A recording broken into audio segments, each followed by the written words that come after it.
A Seccional São Paulo da Ordem dos Advogados do Brasil, por sua Comissão de Justiça Restaurativa, tem a honra de apresentar o webinar Justiça Restaurativa e Gestalt, Transformação Pessoal e Transformação Social, evento promovido pela referida comissão com apoio da Comissão de Cultura e Eventos da OAB São Paulo.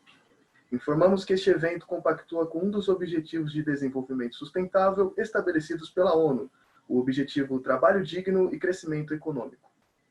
Com a palavra, senhoras e senhores, doutora Viviane Pereira de Ornelas Cantarelli, presidente da Comissão de Justiça Restaurativa da OAB São Paulo. Muito obrigada.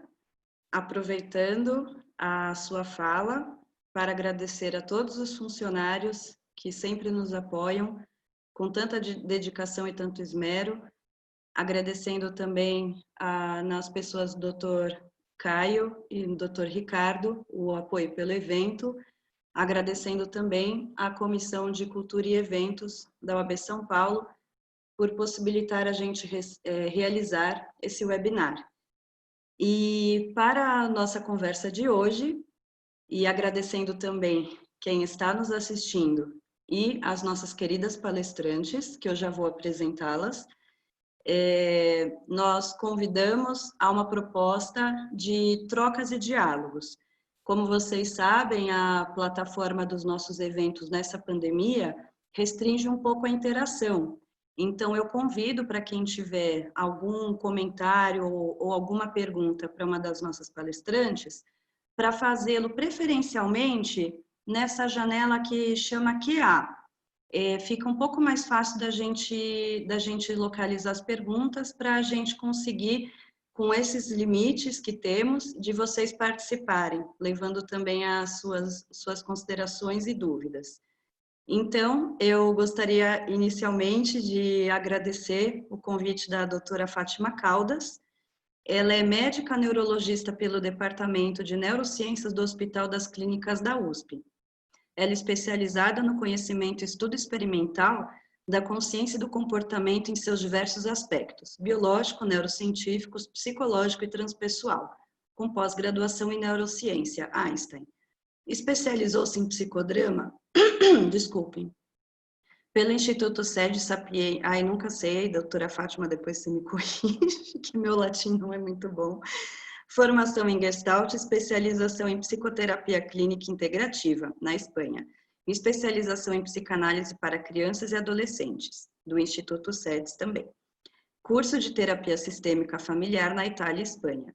Especializou-se em psicodrama, em anatomia emocional de Stanley Kellerman e em técnicas de utilização da respiração para ampliação da percepção e recordação.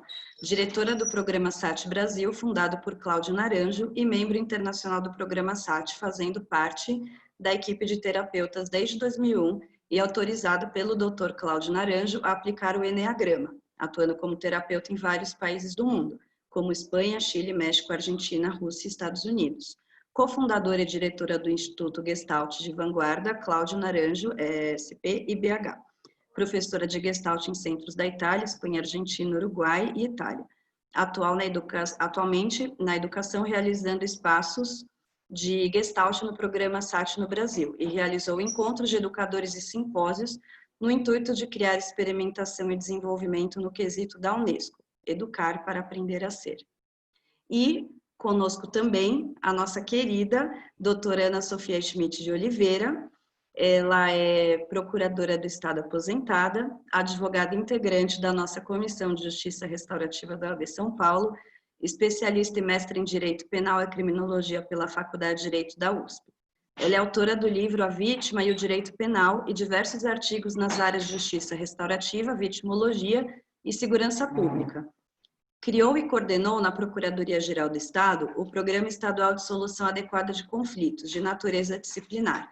Foi coordenadora-geral do Serviço de Assistência Judiciária ao Preso, ouvidora da Procuradoria-Geral do Estado, coordenadora de Análise e Planejamento da Secretaria de Segurança Pública. Integrou o Conselho Estadual de Política Criminal e Penitenciária e o Conselho Nacional de Política Criminal e Penitenciária do Ministério da Justiça. E participou do International Visitor Program, a convite do Departamento de Estado norte-americano. integrou a Comissão Internacional sobre Reforma Policial na Democracia, com sede em Santiago, no Chile. Formada em Gestalt Terapia pelo Instituto Gestalt de Vanguarda Cláudio Naranjo. Formação com Alain Vigneault, a caminho do clown. Aí depois vocês me corrijam. Formada pela Palas Atenas nos programas de mediação de conflitos, facilitação de diálogo e construção de consenso de atenção e concentração nas práticas meditativas. Formação em Justiça Restaurativa pelo CEDEP e processos circulares e formação de facilitadores com K-Pranes. Então, eu gostaria de provocá-las a nos presentear com alguns conceitos. Vejam, hoje nós temos pessoas da justiça restaurativa, facilitadores e pessoas simpáticas ao tema, muito curiosas em saber como a justiça restaurativa estabelece um diálogo com a Gestalt terapia, e muitas pessoas aqui também da Gestalt terapia que estão curiosas em saber como podem estabelecer diálogos com a justiça restaurativa. Então, se vocês puderem iniciar essa nossa conversa, explicando esses conceitos, pensando que tem pessoas assistindo, assim como eu, que gostaria muito de aprender sobre a Gestalt terapia, para a gente iniciar esses debates. Então, a palavra está com vocês. Obrigada, Vivas, querida. Obrigada, Tiago. Obrigada, pessoal todo que está aí dando suporte na UAB.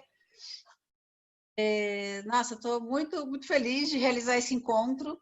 Né? Quem me conhece sabe que desde sempre eu, enfim, falo muito, né, da Gestalt. A Vivas já me ouve falar disso há anos, e fazer esse encontro com a Fátima aqui, que foi com ela que eu comecei nesse caminho, primeiro pelo Enneagrama, e depois a formação em Gestalt, então é muito legal. Eu acho que são duas áreas que têm no seu cerne, na sua essência, a questão de como se tornar uma pessoa melhor e como termos uma convivência melhor. Então, acho que a gente tem muito a conversar e muito, muito a aprender. Né? Então, a gente conseguir hoje trazer para o pessoal da Gestalt um interesse pela justiça restaurativa, e para a turma da justiça restaurativa um interesse pela Gestalt, e o objetivo está mais do que alcançado, né? E que essa conversa seja muito, tenha muito futuro, aí.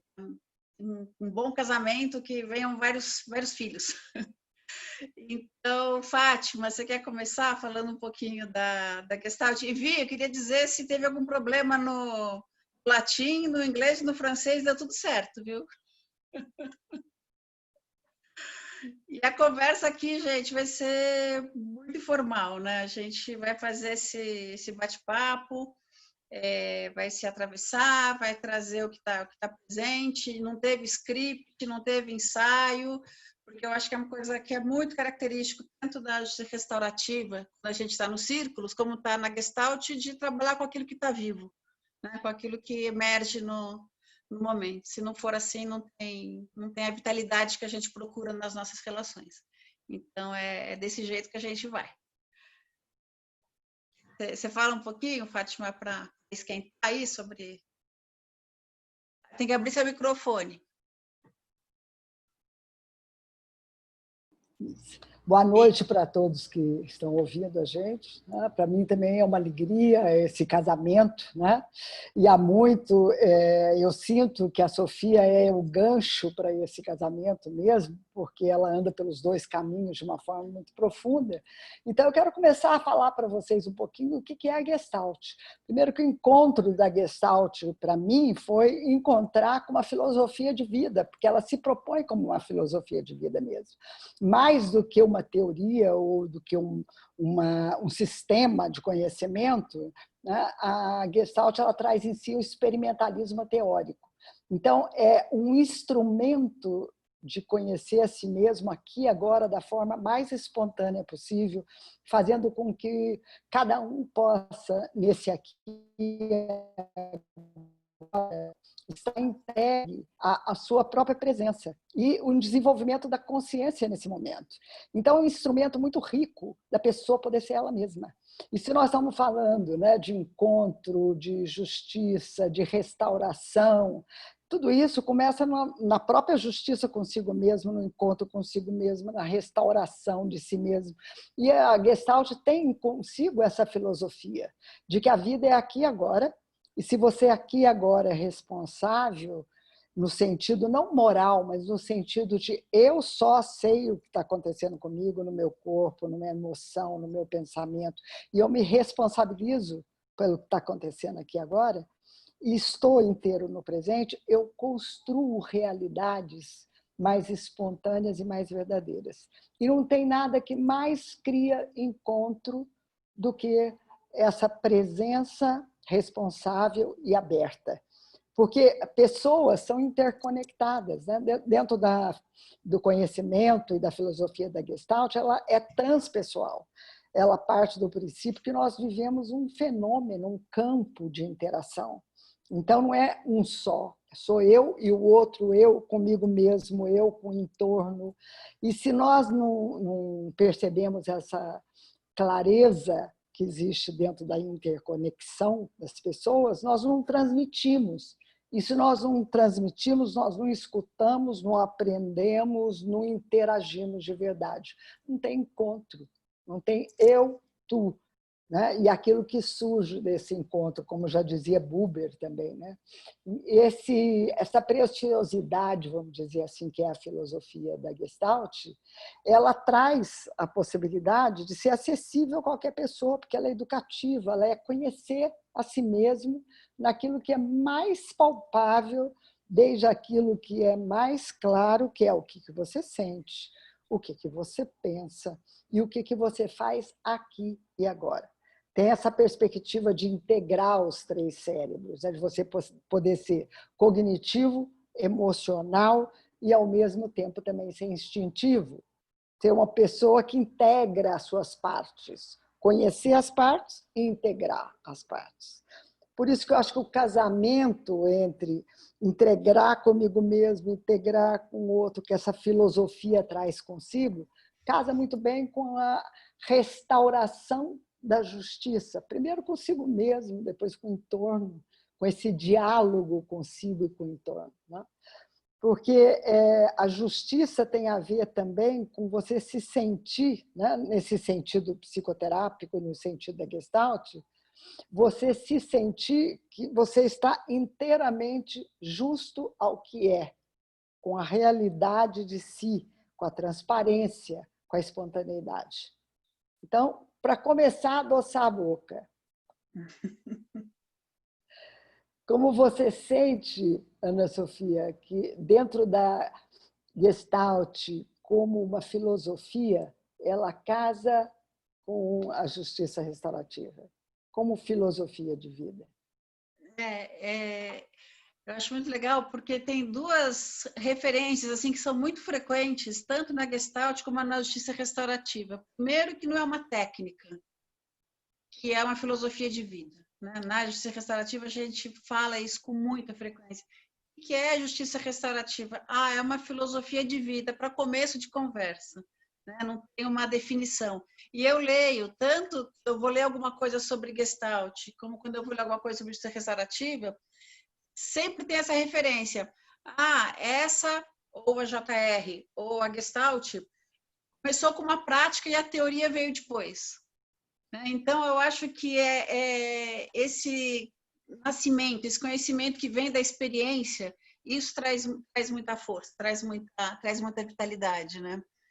E eu vejo assim, muitos campos de congruência, o que você trouxe já dá mostra disso. Né? E assim, o tema desse nosso encontro era transformação pessoal e transformação social. Porque não tem como separar uma coisa da outra. Né? Desde aquilo que Gandhi já dizia, né? Que a gente tem que ser a mudança que a gente quer ser no mundo, não dá para pensar na nossa mudança, na mudança que a gente quer fazer na sociedade, como se fossem duas coisas separadas. Então, o começo a partir do autoconhecimento, da autopercepção, chegar nesse lugar da essência, esse lugar da espontaneidade, esse lugar da minha verdade comigo, para poder ter a minha verdade com o outro. Né? A imagem assim, bem forte para mim é aquela coisa assim, como se a gente fosse se imaginar como um lago e a pedrinha que cai aqui e as ondas que vão se espraiando. Acho que todos os movimentos de transformação acontecem nessa direção. Né?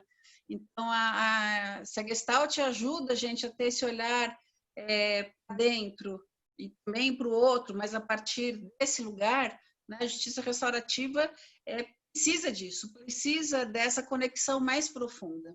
Ela transcende muito a noção de que é uma técnica, de que é uma forma de resolução de conflito. Então, para a turma da Gestalt que está aí, estou vendo aqui nossos participantes, muito legal, estamos com 96 pessoas aqui com a gente, e estou vendo muitos nomes da Gestalt, e talvez a expressão justiça restaurativa não diga muita coisa, né? O que é isso, né? Uma justiça que restaura? Quando a gente pensa em justiça, já vai logo para a imagem do poder judiciário. O que afinal de contas é isso? Eu vou falar um pouco do meu encontro com a justiça restaurativa, para contar um pouco do que é, né? Que a partir daí fica uma coisa também mais de experiência. A gente está falando de experiência e não de teoria. Bom, eu fui fazer a faculdade de Direito e trabalhei desde sempre no sistema prisional, né? Desde o primeiro ano da faculdade, quando eu fui conhecer uma cadeia, eu falei, quero trabalhar aqui, e ficava muito, assim, não tem nem qualquer palavra, assim, tinha uma opressão muito grande com aqueles muros daquelas prisões, e queria entender que sistema doido é esse que separa as pessoas, né? Assim, a gente acha que quem é ruim está aqui dentro, quem é bom está lá fora. Como que é isso? Como que funciona esse filtro? Como que funciona esse território aqui da prisão que tem essa segregação? Enfim, tinha muito esse tema. O sistema prisional sempre, para mim, foi o grande objeto de interesse, de estudo, de amor, de dor, de mexer muito comigo mesmo.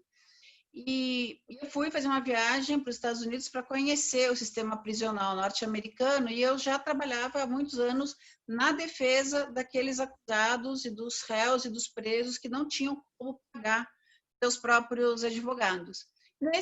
Nisso que é a justiça. Mesmo quem não trabalha no sistema de justiça já imagina como que é. Tem alguém que acusa, tem alguém que se defende de uma acusação e um juiz, autoridade que vai decidir quem está com a razão.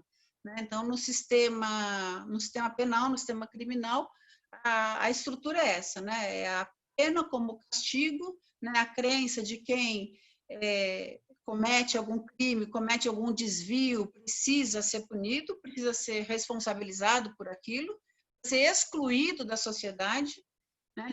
Eu lembro de muitas decisões dos tribunais e sentenças que diziam assim: essa pessoa precisa ser retirada da nossa sociedade, porque assim voltaremos a ter a paz social. Então, essa ideia, né, do criminoso como alguém que fez alguma coisa má e que é uma pessoa má e que precisa ser retirado. Então, essa ideia de segregação era muito, muito presente. E, bom, daí eu fui lá para conhecer o sistema prisional, visitei várias penitenciárias, e os Estados Unidos, enfim, do mesmo jeito que no entertainment, no business do entretenimento, ninguém faz melhor, no sistema punitivo, a mesma coisa, ninguém faz melhor, né? Então, a tecnologia, os números, é uma coisa assombrosa, assim. E foi lá, isso foi nos anos 90, meados dos anos 90, eu fui convidada a conhecer um projeto diferente, que era um projeto de justiça restaurativa. Eu nunca tinha ouvido falar disso, e chegando lá, o diretor do programa me disse: o sistema de justiça tradicional resolve questões jurídicas. Aqui a gente quer tratar das pessoas, aqui a gente quer cuidar das pessoas. Aquele programa em especial fazia encontros vítima-ofensor. Então, era uma forma de trabalhar o problema criminal, mas ao lado do sistema, fora do sistema de justiça tradicional.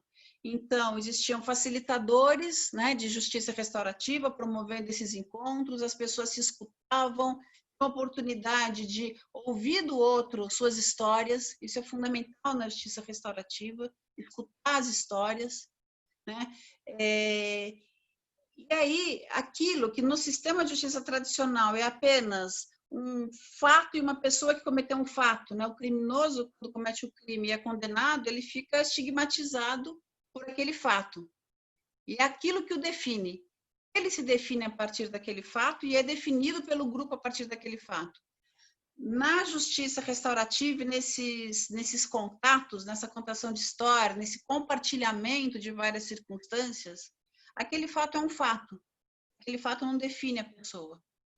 Então, existe uma forma de trabalhar o conflito penal no âmbito da justiça restaurativa. Então, pensar na justiça restaurativa como uma forma, como uma... Não gosto da palavra, mas é uma palavra bem pequena perto do que ela significa, mas seria uma técnica para resolver conflitos de natureza criminal. Mas aí a gente fala, não, é muito mais do que isso, né? E daí, assim, as camadas que vêm, é muito mais do que isso. A gente está falando de formas de relacionamento, a gente não está falando só de um conflito pessoal. Então, mesmo no texto, né, do convite para esse encontro aqui hoje, quando a gente diz a justiça restaurativa, ela é revolucionária e ela é contracultural, porque ela convida para uma outra concepção de justiça. Não é a justiça que é a autoridade do juiz que vai dizer o que é justo, não é a lei que vai dizer o que é justo, é um justo que é construído através desse espaço fantástico que é o espaço de compartilhamento das histórias, que possibilita a convivência, né? Então, a partir daí, a gente tem inúmeras camadas para ir trabalhando a justiça restaurativa. Não é só lidar com conflito é uma coisa importante, mas isso que eu queria explorar também com você, Fátima, porque a gente costuma dizer, né, tanto na justiça restaurativa como em outras formas de resolução de conflito, assim, o conflito não é necessariamente ruim. Mas o conflito não é ruim, o conflito faz parte da vida, né? A questão é como nós reagimos ao conflito, o que a gente aprende e o que a gente consegue construir a partir daí. Então, eu queria também te ouvir sobre isso, né? A gente aprende com o conflito, mas para aprender com o conflito, o aprendizado não vem por si só, né? Ele vem se a gente tiver um repertório interno para lidar com o conflito. Porque se eu não tenho repertório interno para lidar com o conflito vai me levar para um lugar de raiva, vai me levar para um lugar de rancor, vai me levar para um lugar de mágoa, vai me levar para um lugar de dor.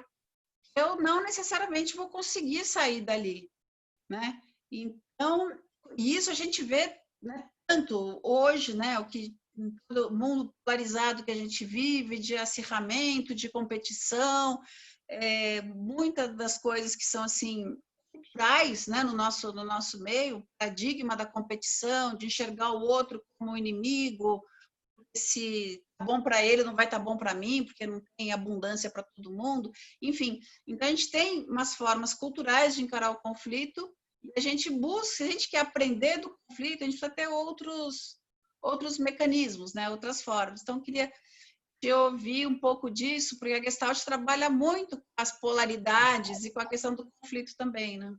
Bom, claro, deu para entender? Assim, perfeito. Eu fico muito empolgada com o assunto, tenho medo de falar demais e me perder. Vocês interrompam, perguntam, porque, enfim, senão...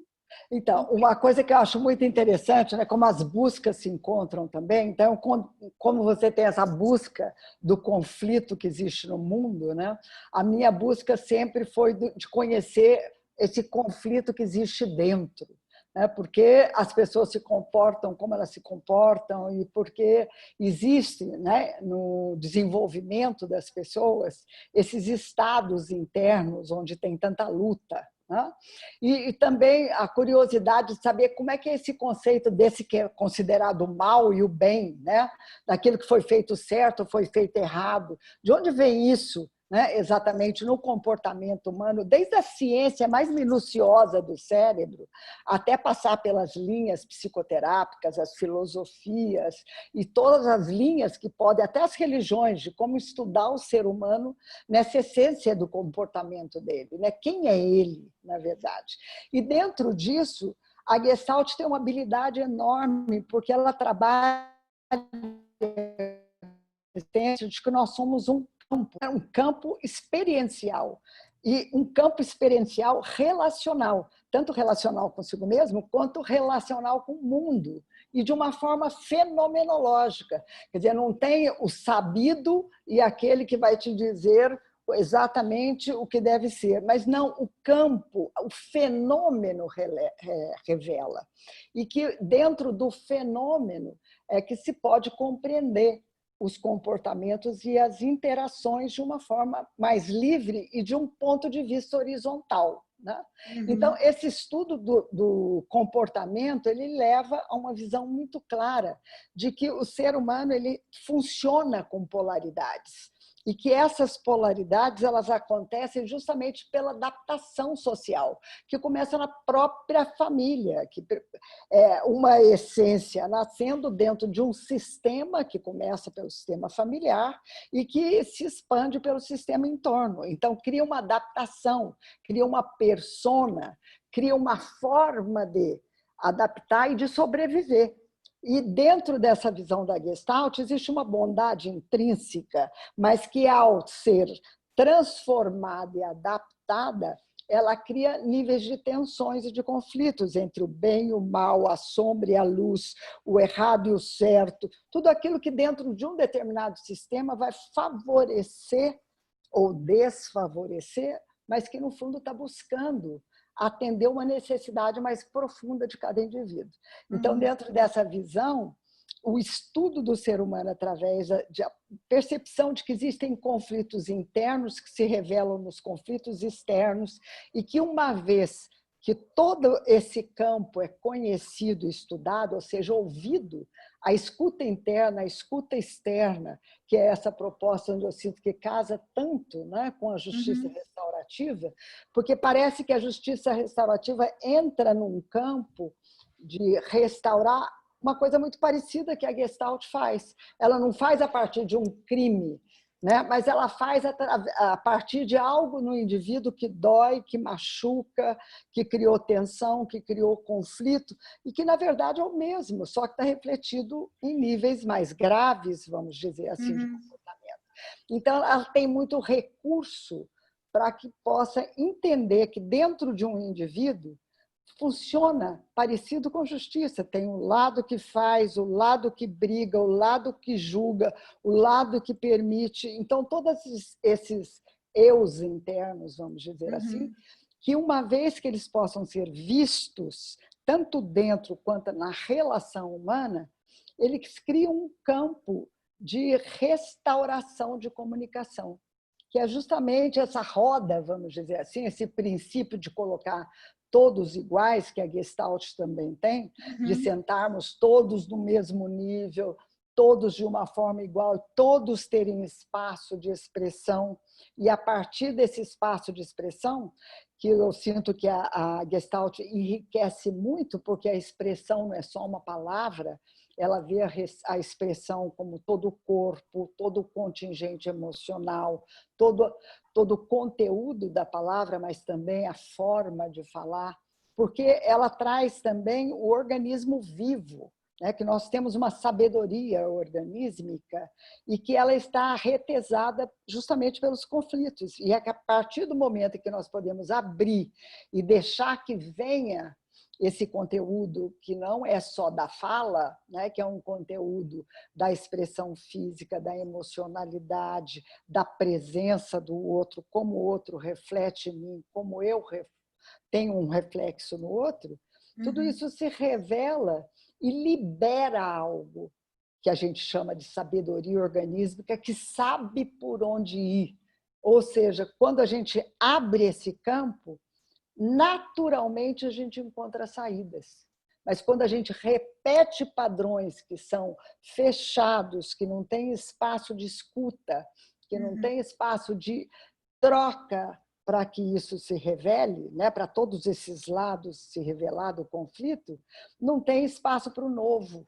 E que quando se abre... É muito legal isso que você está dizendo, porque assim, o conflito ele tem essa potencialidade criativa, mas quando ele está reprimido em estruturas que não permitem a sua verdadeira expressão, ele congela, ele vira dor, ele vira mágoa, ele vira violência, né? E o espaço de escuta o espaço de horizontalidade, o espaço de relação humana, no que nós humanos temos em comum como humanos, isso permite uma expressão criativa do conflito, né? E são condições que é isso, que é um ambiente onde tem compaixão, onde tem amor, onde tem horizontalidade, onde as pessoas não precisam dominar as outras para mostrar sua própria força, né? Então, acho que a gente está falando muito desse lugar de construir esses espaços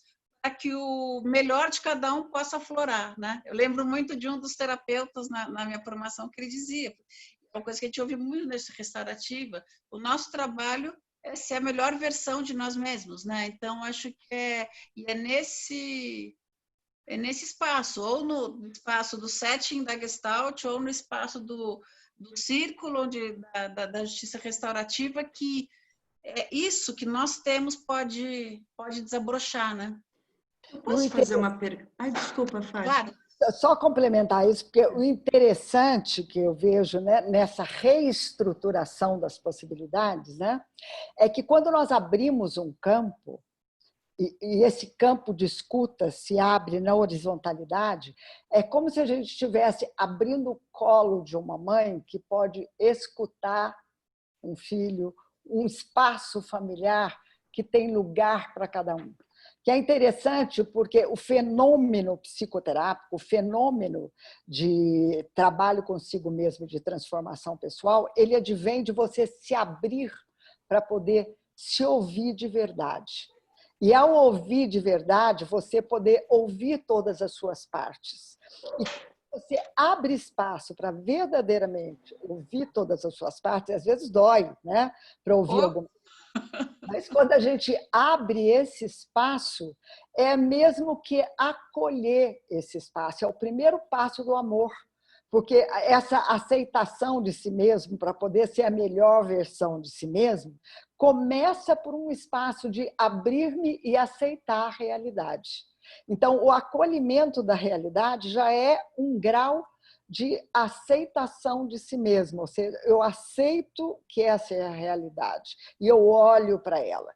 Porque todos os conflitos, toda a neurose, vamos dizer assim, todo o comportamento alterado, ele vem de uma briga entre um conflito, entre um espaço de si e uma defesa, que é uma defesa adaptada, que muitas vezes é uma defesa violenta, porque nós, como seres humanos, como que nós nos defendemos? A primeira coisa que faz com que a gente se defenda é a raiva. Dói, você grita, ai, né?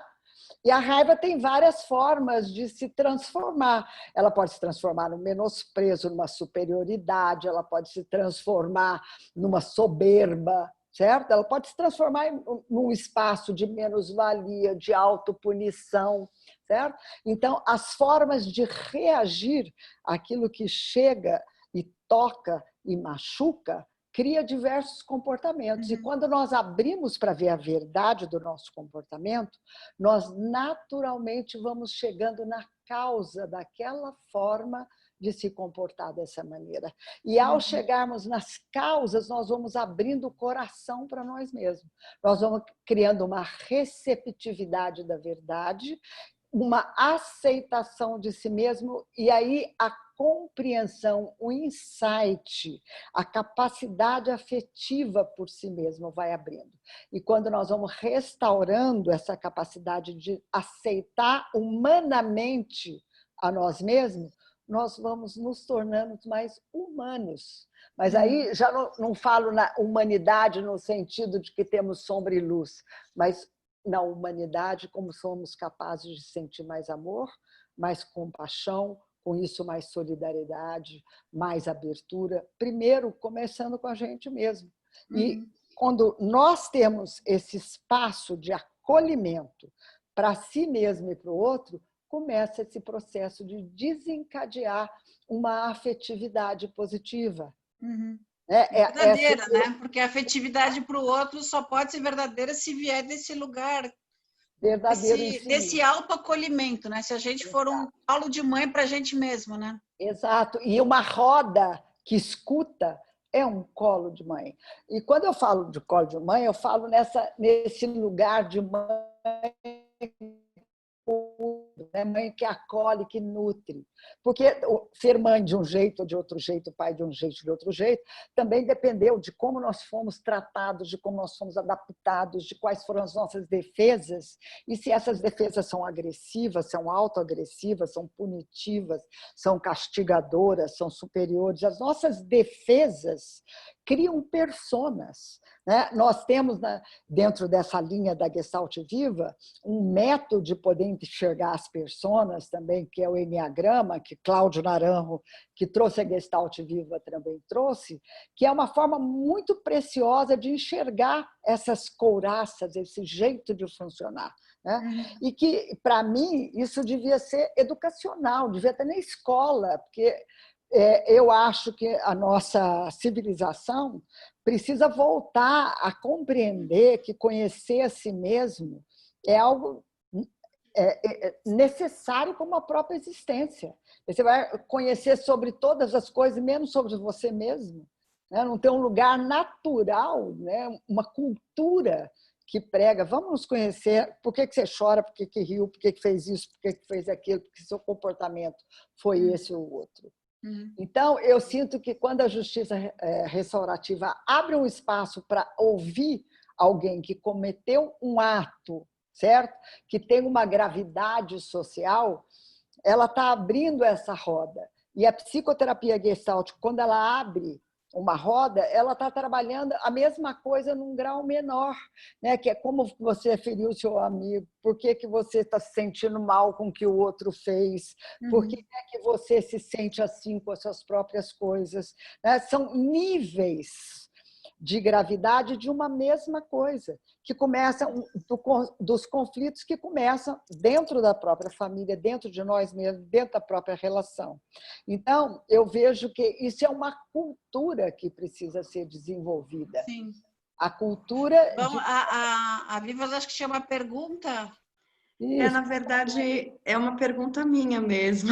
Ai, querida, que eu disparei Por aqui favor. falando. Imagina! E acho que a Fátima, ela no finalzinho da fala dela, chegou a responder, e se ela pudesse falar um pouco mais, que quando você começou a falar de roda, de horizontalidade, enfim, a Gestalt não se limita a uma conversa de um terapeuta em Gestalt com uma pessoa que está olhando para os conflitos internos para ter repertório para lidar com os conflitos externos. Tem momentos também de troca e partilha. Eu queria saber se tem, e se tivesse, se eu entendi certo isso, se você pode falar um pouquinho. E aí, acho que também o pessoal da Gestalt pode estar querendo saber alguma coisa também dos círculos, Sophie, de processo circular, também, se depois da Fátima, você quiser dialogar um pouquinho e trazer alguns aspectos já que dialogam. E acho que chegou pergunta, então eu vou mutar aqui meu microfone e daqui a pouco eu faço uma pergunta da plateia. Obrigada. Nossa, gente, o tempo voa, né? Então, a gente já está com 40 minutos. O terapeuta gestáltico, ele tem como característica, o que é ser um terapeuta gestáltico? É ter uma atitude na vida gestáltica.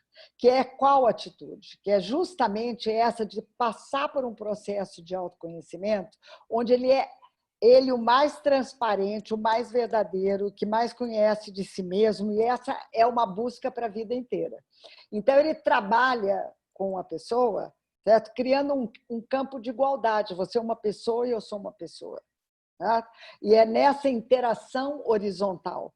E a Gestalt, dos pontos fortes é o grupo, porque o grupo é uma mini representação do mundo. E trabalhar a pessoa junto com o mundo, no mundo, em relação com o mundo, enriquece muito, porque tem as ressonâncias. Nós estamos o tempo inteiro, o que eu faço, o que eu falo, toca aqui nessa pessoa, toca aqui nessa outra, mexe com essa. Nós não somos seres separados. Então, começa que eu e o paciente, né, vamos dizer assim, que na Gestalt até inverte, é muito mais paciente, o terapeuta que tem que aprender a escutar, porque a escuta é a base da Gestalt, e uma escuta fenomenológica, que não escuta só a palavra, escuta tudo, escuta o outro, me escuta por dentro ao mesmo tempo. Então, o grupo é muito rico na Gestalt. Tá? E também horizontal e circular. Não, para mim, a minha experiência foi incrível, assim, porque eu fiz a formação no Instituto de Gestalt com a Fátima, e foi incrível que vinham terapeutas, a maior parte deles espanhóis, enfim, foi uma experiência incrível. E a gente sentava no chão em círculo. E a gente passou 3 anos sentado no chão em círculo, escutando as histórias. E toda a sessão começava, todo módulo começava com uma ronda de cada um contando como é que estava chegando ali e o que estava vivo. E isso é que é muito legal, porque a Gestalt ela é totalmente fenomenológica, como a Fátima disse. Eu lembro de um terapeuta, nossa, agora me fugiu o nome. Bom, esqueci, daqui a pouco eu lembro. Mas ele falava assim, né, que a grande diferença da Gestalt, da psicanálise, que a psicanálise você vê que o escafandrista, você vai mergulhar lá no fundo para retirar lá de trás alguma coisa que ficou, buscar no inconsciente e tal. E eu lembro da expressão tão singela dele, mas tão bonita, que ele falou assim, aqui a gente trabalha com as coisas que fazem, quer dizer, o que emerge, assim, sabe? Como se você estivesse num barquinho, em vez de você ir lá buscar lá no fundo do lodo, do fundo do lago, né? Se alguma coisa emerge, e é aquilo com que você trabalha, porque o que está presente traz em si a potencialidade de trabalhar o todo. Né? Então, e aí depois de fazer a formação da Gestalt, fazer formação em processo circular, enfim, daí a gente continuou sentado em círculo. E aí o círculo, né, aí para o pessoal da Gestalt, o processo circular na justiça restaurativa é uma das formas assim mais potentes e ricas de a gente sentar em círculo para tratar das questões, para falar das relações. E algumas especificidades, né?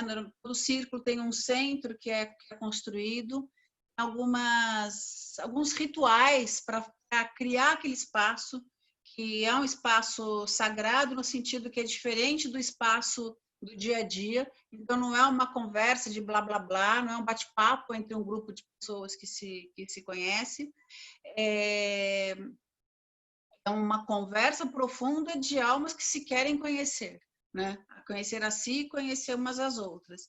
E aí, normalmente, a gente começa a fazer alguma cerimônia de check-in, né? Alguma coisa marca aquele começo, né? Do círculo, pode ser uma poesia, uma música, uma meditação, enfim, alguma coisa é feita. E aí também, normalmente, uma rodada inicial, são construídos valores em conjunto ali. Normalmente a gente pensa o que me traz aqui, ou que valor que eu tenho quando eu estou no meu melhor, e a gente traz aqueles valores, presentifica aqueles valores, colocando aqueles valores no centro do círculo, e as falas são ordenadas por um bastão de fala, ou um objeto da palavra.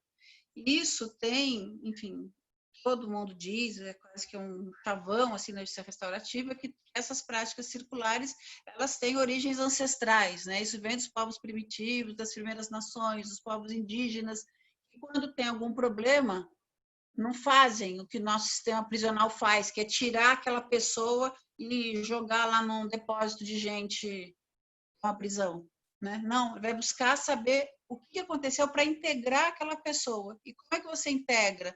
Conversando, ouvindo história e trazendo junto para a conversa, então trazendo para a roda. Então, conversar em círculo, né? Compartilhar as coisas, compartilhar as experiências, assim funciona. E esse objeto da palavra é a garantia de que a palavra pertence a todos, de uma forma igual. Então, só quem está com o objeto da palavra fala, tem o direito de falar sem ser interrompido, e os outros têm também o privilégio de poder escutar sem interrupção. E isso, assim, só vivendo a experiência de um círculo para saber como é isso. Porque isso, primeiro, que acalma a ansiedade na vida, né? A gente fica normalmente com muita ansiedade para falar como que vai ser a minha vez, como que vai ser a minha voz quando chegar, quando eu precisar fazer uso da palavra. E com o objeto circulando, né? Isso garante que todo mundo tem a sua vez. E tudo no círculo é voluntário, é um convite. Quem não quiser falar pode simplesmente segurar e ficar em silêncio. tem uma história, eu vou me permitir contar, não sei se Tomás, meu filho, está aqui, mas é uma história engraçadíssima, porque quando eu comecei com a história dos processos circulares, eu achei incrível, eu queria andar sempre com objetos da palavra na mão e só ter relações no mundo com objetos da palavra, não queria mais ficar na disputa de palavra, né? Porque é muito bom você ter um objeto da palavra para garantir que você fala e que você vai ser ouvido. E, enfim, os meus 2 filhos, para mim, sempre foram os meus grandes mestres e meus incentivadores para entrar no caminho da mediação, da Gestalt, da JR, porque o diálogo em casa, às vezes, era muito difícil. A minha filha, a Fátima, conhece bem, né, Fátima? Acho que a Manu foi objeto da... Aliás, os meus colegas de Gestalt, que alguns estão aí, falavam que eles conheciam os meus filhos melhor do que eu mesma, né? Porque... Não, os temas familiares estavam muito presentes. Mas a Manu falava demais e o Tomás era mais quieto. E aí um dia eu resolvi fazer um círculo em casa, com o objeto da palavra, passando de um para outro. Tá? Daí eu falei para burro, claro. A Manuela falou demais. O Tomás pegou o objeto da palavra bem de má vontade, já passou rapidamente para mim. Aí eu falei de novo, a Manu falou de novo. Aí chegou nele, ele segurou. Era adolescente, assim, ele olhava em volta, maravilhado. Quer dizer que se eu ficar segurando isso aqui, ninguém mais fala nada. Então, foi assim. Eu contei isso para quem? Para eles. A quem é meio que a inspiradora, grande referência dos projetos, dos processos circulares, ela deu risada com essa história. Nossa, realmente esse é o poder do objeto da palavra, né? Ele estava ali e foi engraçado. Mas é assim que funciona. O círculo, quando a gente participa do círculo, pode ser com questões muito sérias. Eu vi que alguém perguntou sobre essa questão de vítima e ofensor, como se dá isso, né, num conflito penal. Isso sempre é muito trabalhado, né? Normalmente existem pré-círculos, que são pré-conversas, para preparar as partes envolvidas num conflito para esse encontro. Então, é muito trabalhado. E aí, que é a questão que eu acho que é fundamental, Fátima, eu acho que é tão importante, os recursos que a Gestalt traz, que o Enneagrama traz, para o autoconhecimento, ajudar no trabalho do facilitador.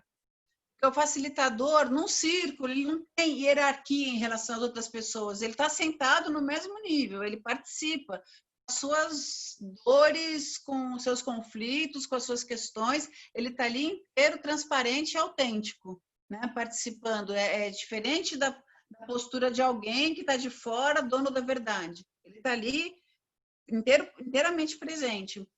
E para ele poder escutar o conflito, perceber como é que o conflito bate nele, né? Como ter essa escuta, que ao mesmo tempo é a escuta do outro e a escuta de si, escutar o que uma pessoa está falando, o que uma pessoa está relatando e perceber, nossa, me deu um calor, nossa, meu coração disparou, isso que foi dito, eu fiquei arrepiado, ou então, essa pessoa está falando e está me dando sono, eu não estou conseguindo conectar com aquilo que ela está trazendo, né? Então, essa sensibilização, né? Esse aprendizado que o facilitador precisa trilhar na vida para poder ter, ao mesmo tempo, a autoescuta e a escuta do outro, né? É muito importante. E se esvaziar, né? Porque você só consegue ter espaço dentro de você para escutar o outro se você, de alguma forma, se esvazia. E conhecendo seus próprios gatilhos, acho que a gente ainda tem um tempinho, se puder falar um pouquinho, que eu acho que é fabuloso isso, né? Sobre o Enneagrama, de que forma os nossos gatilhos, né, muitas vezes nos traicionam mesmo, no sentido de a gente pego por uma determinada situação sem saber por que foi arrebatado daquela forma. E quando a gente tem autoconhecimento, sabe onde estão as nossas feridas de infância, né? Por que a gente reage de uma determinada forma a uma determinada situação? Acho que esse autoconhecimento é fundamental para quem trabalha nesse ambiente de relações humanas e relações de conflito.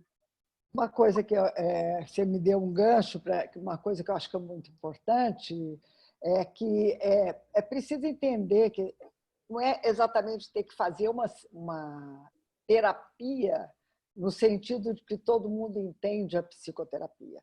Eu sinto que a Gestalt é uma escola de conhecimento de si e muitos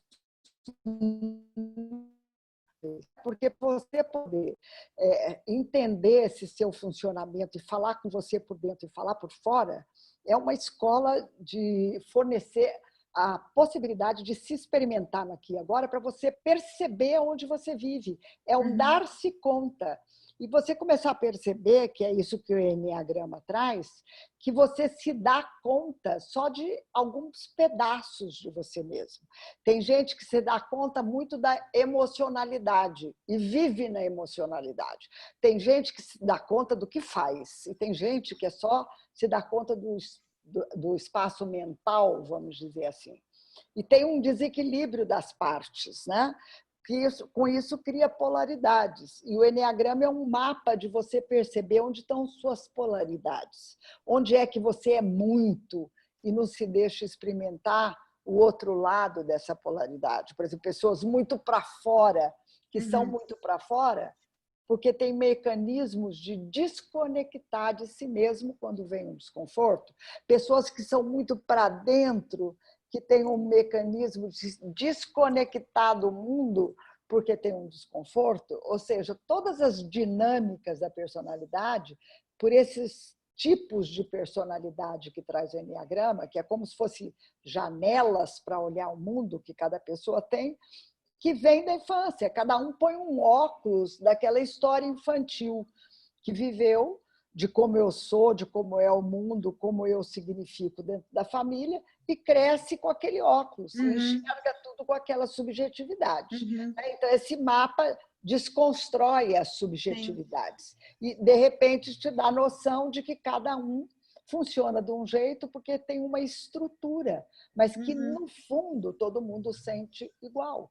Né? Que todo mundo quer a mesma coisa. Que todo mundo quer ser ouvido, quer ter o seu lugar, que é o lugar de irmandade. Né? Eu também sou humano, você também é. Que é esse lugar horizontal no sentido de que somos todos interconectados, por sermos todos humanos. Né? Funcionarmos. É muito incrível isso, porque se você não conhece esse mapa, você acha que aquela sua forma de reação é a única forma possível. Né? Então, se você tem uma criança ferida pelo abandono, pela carência, por não ter tido a atenção que precisava, aliás, né, todo mundo acha que não recebeu a atenção devida, né? Isso é uma forma também de uma necessidade do crescimento, da gente lidar com aquilo que a vida trouxe, né? Seja lá o que for. Mas se a gente não conhece isso, não conhece as próprias feridas, é muito fácil projetar na dor do outro a sua própria dor, né?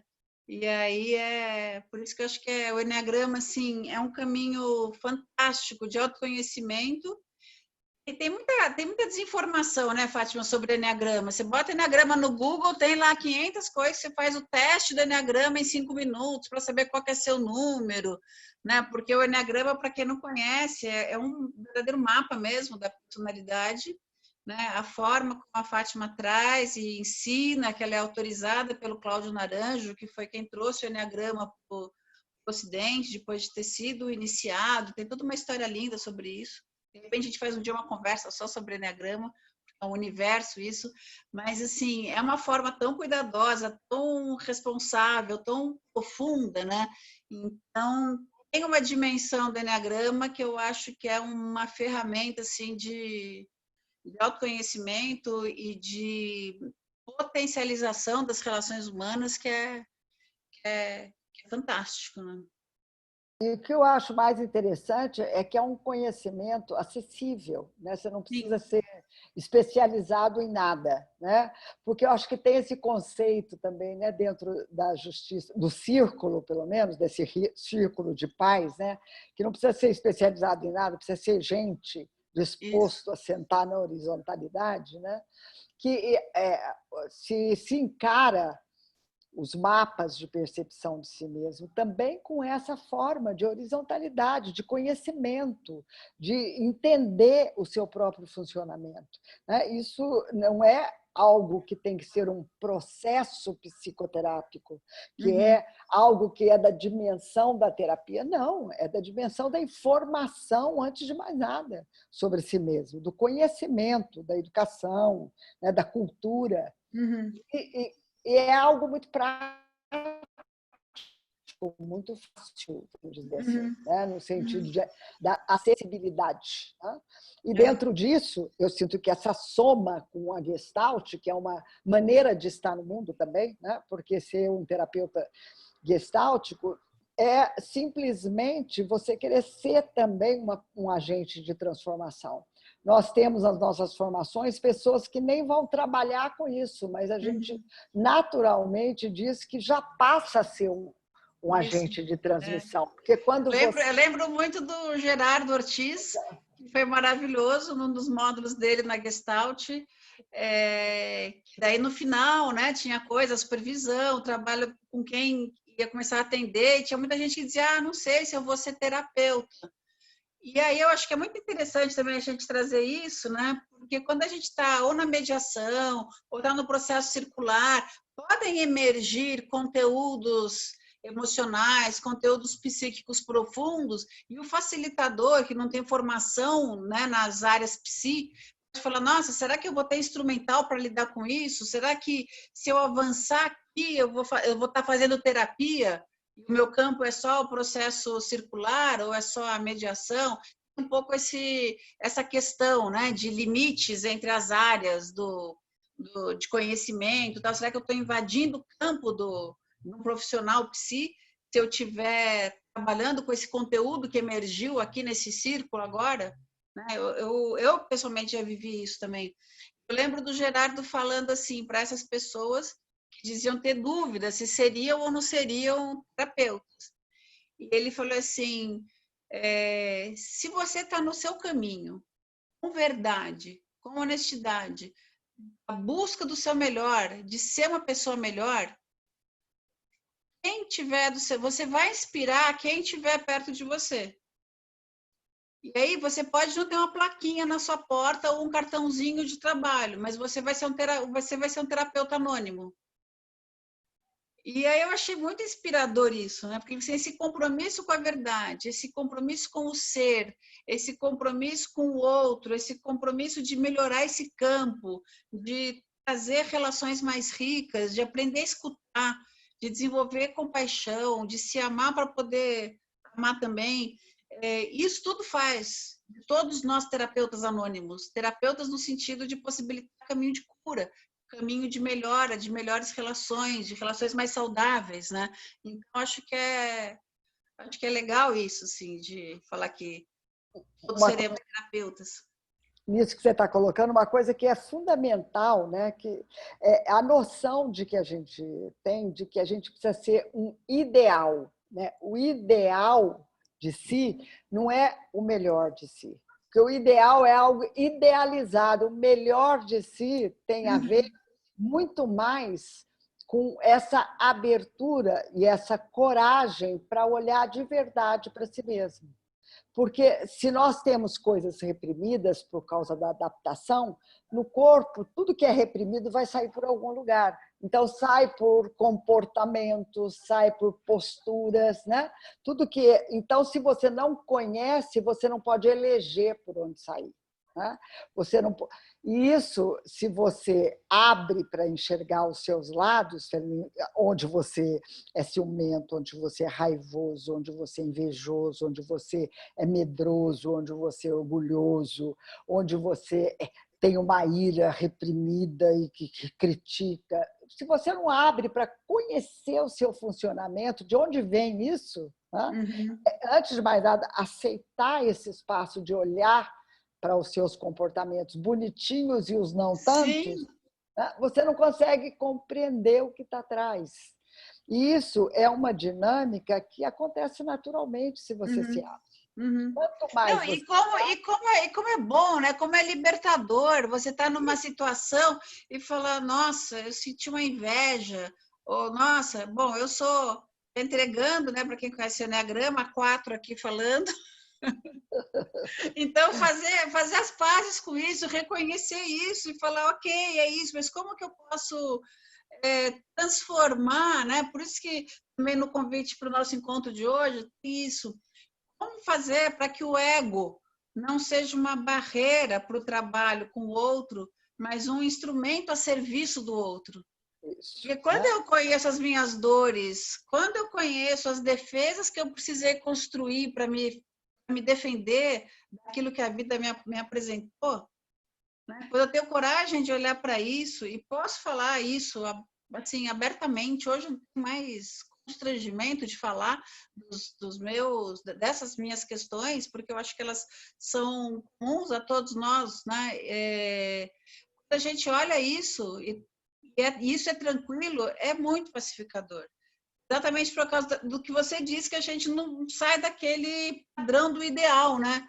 Nossa, mas eu preciso acabar com esse meu lado, eu preciso... E não, você não precisa acabar, você pode ser uma pessoa que tem inveja e que é uma pessoa bacana, e pode ser um amigo confiável, e pode sentir raiva. A gente, né? A gente não se anula, a gente quanto mais conhece, né? Quanto mais abre, quanto mais expande, mais pode ser na integralidade e mais pode receber os conflitos dos outros. Se eu conheço o que me pega na inveja, se eu conheço o que me pega na raiva, se eu conheço o que me pega no orgulho, eu posso acolher a raiva, a inveja, o orgulho do outro de uma maneira muito mais amorosa. Eu não estou brigando com os meus componentes ao lidar com o componente do outro. Né? Então, isso é muito libertador, né? A forma como o Enneagrama ajuda a gente a olhar para essas sombras. Acho que é só assim que a gente vivencia e aprende. Esse é o repertório que a gente precisa ter para crescer a partir do conflito. Sim, essa coragem de olhar para a sombra, né? Essa coragem de reconhecer que quando a gente acolhe, a força do comportamento transforma, porque ele não tem a mesma pulsão, né? E esse acolhimento de como se é e a naturalização, ter esse comportamento de uma forma mais acolhida, tem o paradoxo da transformação, né? Que quando você aceita, abre e acolhe, algo se passa e a pulsão desse mesmo comportamento diminui. Né? É lindo isso, né? Isso É o muito Cláudio bonito. Naranjo fala tanto, né? Quanto mais você tem consciência, aqueles lados neuróticos, feios, que você quer se livrar e tal. Ele até contava aquela história engraçadinha, né? Da pessoa que tinha lá o câncer e tal. Não sei se vale a pena a gente contar aqui, mas enfim. Ele falava assim, a consciência faz ir embora, né? Sim. Te conta a história? Tem tempo? Conta. Conta. Eu estou só aqui olhando o horário que a gente termina. Porque a gente se empolga aqui e fica cansativo para quem está assistindo. Mas eu vou contar a história do Cláudio Naranjo, porque eu acho que ela é muito, Isso, aí depois a gente muito vê algumas engraçada. perguntas, né? É isso, e ele contava nos seminários, mas era isso, sobre a questão da consciência das neuroses, né? Acho que a ilustração é essa. Ele contava de uma pessoa, de um homem, descobriu, fez um diagnóstico lá de um câncer no pênis. E aí ele foi num especialista mais caro dos Estados Unidos, chegou lá, tal, falando assim, olha, não tem jeito, vai ter que cortar. Ele, não, pelo amor de Deus, tem que ter outro tratamento, não sei o que e tal. Aí foi para outro especialista em outros países, e foi nos mais caros, e gastou uma fortuna, tal, e todo mundo falava, não tem jeito, vai ter que cortar. Até que ele ouviu dizer que tinha um sábio no Oriente espetacular e que cuidava muito bem disso, e que ia ter a solução para ele e tal. E daí ele foi lá, a última esperança, né? Se consultou com o sábio, e o sábio, e ele falou assim, ele perguntou, eu vou ter que cortar? Ele falou, não, não precisa. Daí ele, super aliviado, assim, falou, ufa, que bom. E o sábio falou para ele, no espanhol do Cláudio Naranjo original, fica mais engraçado, que ele assim, não hace falta, se cai solo. precisa cortar, cai sozinho. E com as nossas neuroses e com os nossos processos neuróticos, com as nossas sombras, com aquele lado que a gente quer cortar, a gente não precisa, porque cai sozinho, né? E é muito lindo, fico até arrepiada aqui falando isso, porque eu vivi muito isso, assim, sabe? É uma coisa que a gente fala de ter realmente experimentado, né? Não é livro, não é teoria, é muito real. E o que eu acho bonito também na Gestalt é essa perspicácia, né, que se desenvolve para poder perceber no outro onde está o que é original, né? E não onde está a evitação daquilo que dói, que não deixa entrar no original. Sim, Todas sim. as pessoas têm algo de saudável, de original, e acreditar nessa bondade intrínseca que tem dentro, nessa sabedoria que, se você pegar o fio dessa meada, ela vem. É muito lindo, né? Esse pescador daquilo que é legítimo dentro de cada um. E não daquilo que é neurótico, né? Poder perceber Exatamente. o que é neurótico, mas não é em cima da neurose que se trabalha, é em cima de pescar o que é legítimo. E daí Eu vai participei de uma live com a Taliba e o Lucas, que são também do Instituto de Gestalt, sobre a sociedade patriarcal, né? E eles estavam falando que o Cláudio Naranjo também fala do patriarcalismo como a neurose coletiva, né? Como a neurose social em que a gente está imerso, né? E a gente dentro desse caldo cultural, essas neuroses, muitas vezes, para a gente se adequar a um determinado papel que é esperado por uma sociedade que em si é neurótica, a gente acaba violentando a nossa própria natureza. Então, o caminho da Gestalt e o caminho da justiça restaurativa na sua essência mais linda, mais potente, que é essa criada, né, nesses espaços em que a gente pode compartilhar as nossas histórias e nossas humanidades, o caminho para isso, para você resgatar a sua verdade, para você poder ser o que você é. Né? A gente tantas máscaras, tantos papéis, a gente vive, sei lá, às vezes até um engessamento da questão do politicamente correto, posso isso, não posso aquilo, tanta coisa que vem de fora para dentro, a gente vive essa coisa agora do cancelamento, né? Será que eu vou ser cancelado se eu falar tal coisa? E a gente vive com medo, né? E qual que é o espaço para a explosão da nossa essência mais genuína? Né? Então, acho que esses caminhos de autoconhecimento e de criar espaços em que as pessoas possam ser é fundamental para a nossa saúde mental individual, nossa saúde coletiva, né? E assim começar a perceber que a gente não precisa de uma sociedade hierárquica, patriarcal para cuidar da justiça, a gente não precisa isolar pessoas na cadeia, a gente não precisa de uma mão autoritária dizendo é por aqui ou é por ali, que a gente tem essa potência para conviver e descobrir, integrar tanto a pessoa que a gente hoje, o nosso sistema jurídico penal joga para o presídio, a gente pode integrar na sociedade, como a gente pode integrar todos os componentes do nosso ser. Não é diferente. Uma sociedade que joga a gente na cadeia é feita por pessoas que não conseguem integrar suas sombras. Olha que frase bonita essa agora. Gostei. Também.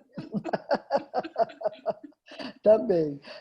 Porque é bem isso mesmo. Né? Restaurar uma pessoa, né? Ser o que se é, na verdade, não é porque a gente imaginar uma pessoa com um comportamento bem neurótico e falar assim, ela está sendo o que ela é, mas não é exatamente disso que nós estamos falando. Né? Se a pessoa está numa reatividade no mundo, inconsciente e automática. Ela aprendeu a ser de um jeito e está, desde a infância, daquele jeito, né? Como um móvel que aprendeu a dirigir, está automático, como uma máquina, e não se dá conta. Né? Então, poder ser o que se é genuinamente tem um espaço de conscientização que libera um ser mais original. Que é esse que veio, que está abaixo desse que foi machucado e acoplado numa persona. Né? Sim, sim, Então, é importantíssimo integrar isso. essa persona, poder liberar a espontaneidade verdadeira de um ser a partir da elaboração dessa carcaça, dessa persona que se construiu para se viver em condições diversas, né? E nós Exato. todos vivemos em condições adversas. Toda criança dentro de uma família tem condições adversas, dentro do social tem condições adversas, em graus variados, mas todos nós temos, né? Se a gente for olhar, por exemplo, mais profundamente, mesmo dentro do povo brasileiro, quantos sofrem de abuso? Muitos, 65% da população. Né? Isso é uma das coisas que a gente fala. Né? Então, que sofre de abuso, de autoritarismo de pais, de ausência, de pessoas que não podem ser educadas pelos próprios pais, porque eles estão trabalhando o dia inteiro. Né? Tem muitas pequenas feridas sociais que ferem da mesma forma. Sim, e imensas, né? A gente tem imensas feridas sociais, as violências estruturais, né? A gente está agora na comissão e em tantos cenários, que bom, e finalmente, né, com a consciência da necessidade de ter uma postura antirracista cada vez mais explícita, não tem violência maior do que essa, né? A comissão está fazendo um bom trabalho sobre isso, e a gente tem as violências explícitas e tem as violências mais sutis, né? Agora, nessa questão que você traz das feridas das crianças, foi um dos professores também do curso contando de um seminário que ele fez para pais, né? Então era um auditório lotado de gente e ele perguntou para todos os pais ali presentes na plateia, né? Quem aqui faz por seus filhos o melhor que pode fazer? Todos, pais e mães ali, eram centenas, levantaram as mãos. Quem aqui acha que recebeu dos seus pais tudo o que precisava? Poucos levantaram as mãos. Né? Então, é incrível isso, porque é uma conta que não fecha. A gente falou de violências estruturais severas, mesmo numa família aparentemente super funcional, que está tudo lindo, tudo provido aparentemente, essa criança vai ter uma ferida, alguma coisa vai faltar.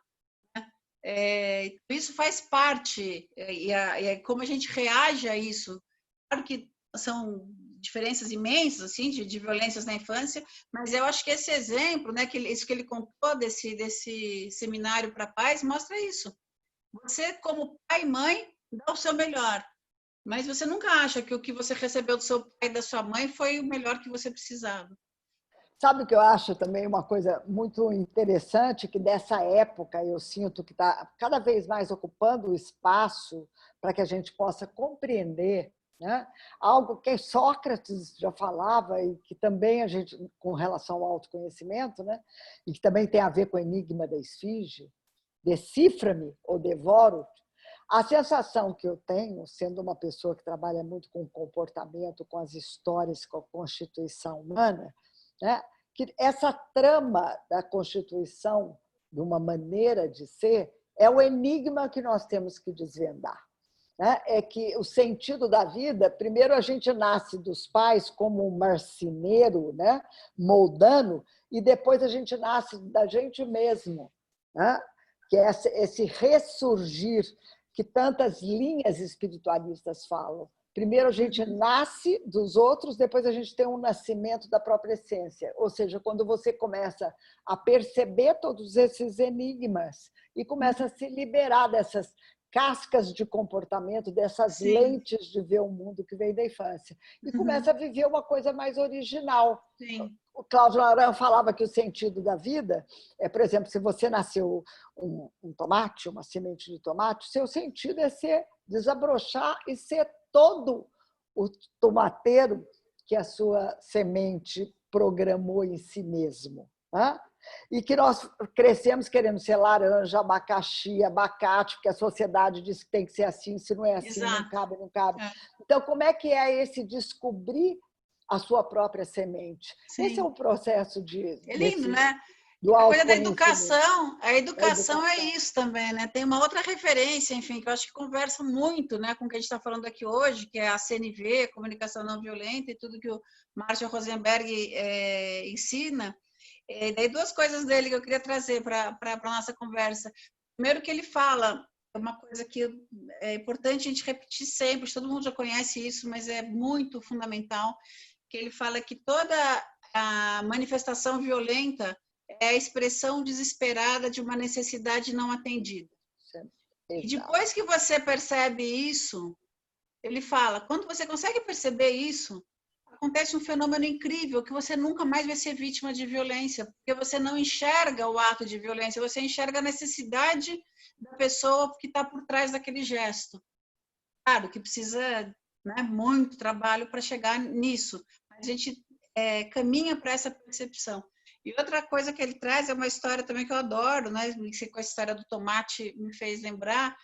Ele fala muito, né, sobre CNV, foi fazer em algum lugar, não lembro se foi em Bali, em algum lugar do Oriente, está num livro recente dele, essa história, falando sobre educação, com esse conceito que a gente tem aqui, que ele tinha no que ele aprendeu sobre a educação dos Estados Unidos, que depois ele desconstruiu, e no que nós temos, né, qual seria o papel do professor, qual seria o papel do sistema de justiça criminal, através do castigo endireitar as pessoas, né? Na família, através do castigo, punição, mostrar o que é ser o certo. E aí que ele estava falando disso, de modelos e paradigmas ainda vigentes na educação, e que aí uma professora falou para ele, falou assim, não entendo isso, como castigo? Punir uma criança, assim, é uma coisa que não fazia parte daquela cultura ali, né? Vocês castigam crianças? E ela falava isso, você planta uma muda, uma planta ali, você coloca na terra e ela está murcha, ela não desabrocha como você quer. Você castiga a planta para crescer direito? Exato.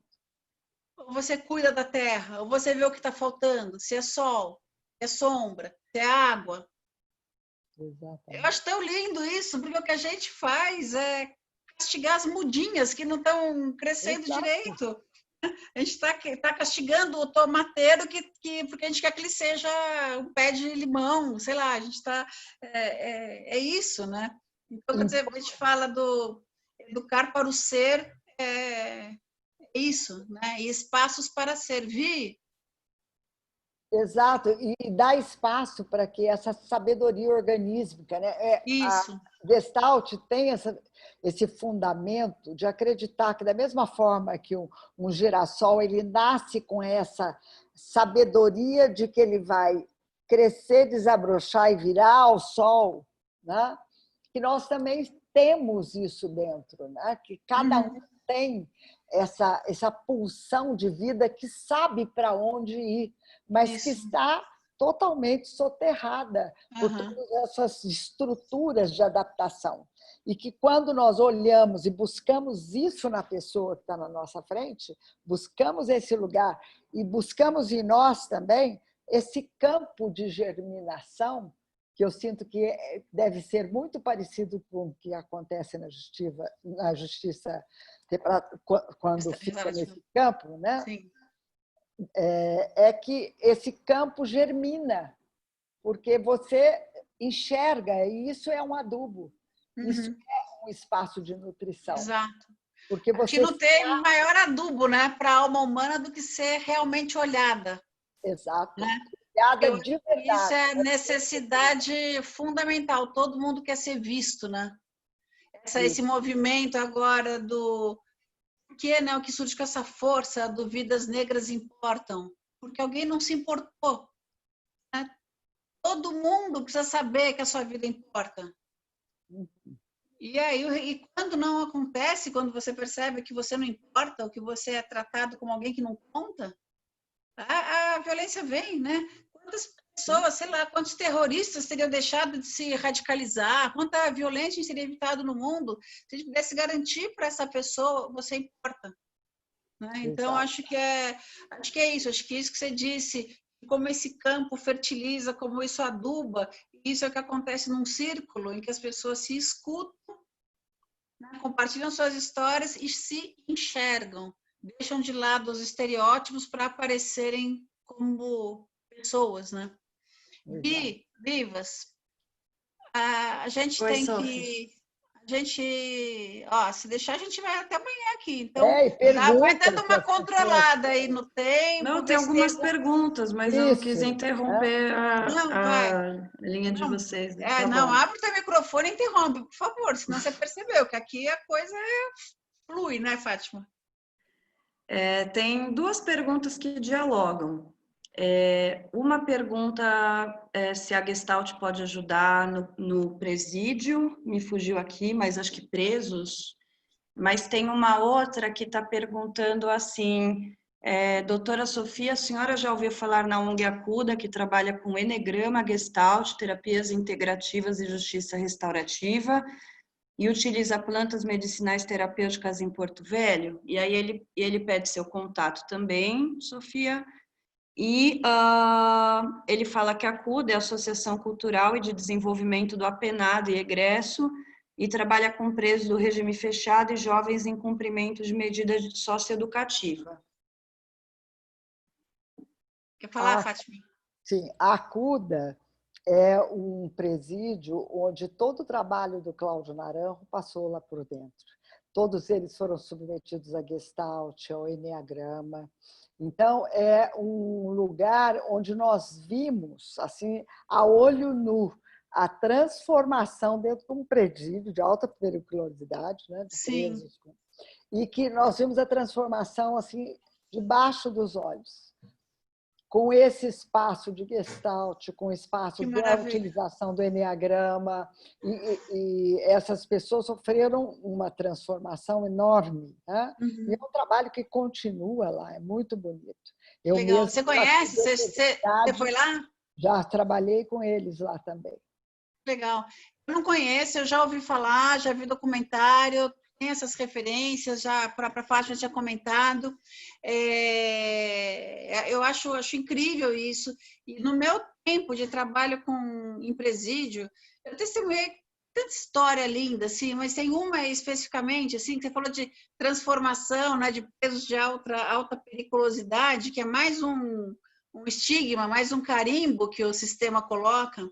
Eu lembro que eu trabalhava na Secretaria da Administração Penitenciária quando foram criadas as penitenciárias de segurança máxima, né? Que era para, na verdade, tinha, sei lá, 5, 6 pessoas que precisavam de um presídio especial, mas não dá para construir um estabelecimento para 5, 6, porque é muito cara a construção, então precisavam criar outros que se encaixassem naquele perfil para ir para lá. Mas lá atrás, assim, bem no comecinho da minha vida, no sistema prisional, eu, ainda movida por aquela angústia que eu tive na minha primeira visita a um presídio, eu queria entender quem eram aquelas pessoas. E aí eu ia, na época era a Casa de Custódia de Taubaté, que dizem que foi onde começou o PCC, que ali ficavam os presos considerados mais perigosos do sistema. Eu conhecia o diretor de lá, e como eu trabalhava no sistema prisional há muitos anos, tal, enfim, eu tinha uma certa possibilidade de andar dentro das cadeias, né? E aí eu fui lá, falei para ele, eu falei, eu quero vir aqui uma vez por semana visitar e conversar com os presos. Daí ele falou assim, mas conversar o que? Eu falei, conversar, quero entender quem são eles.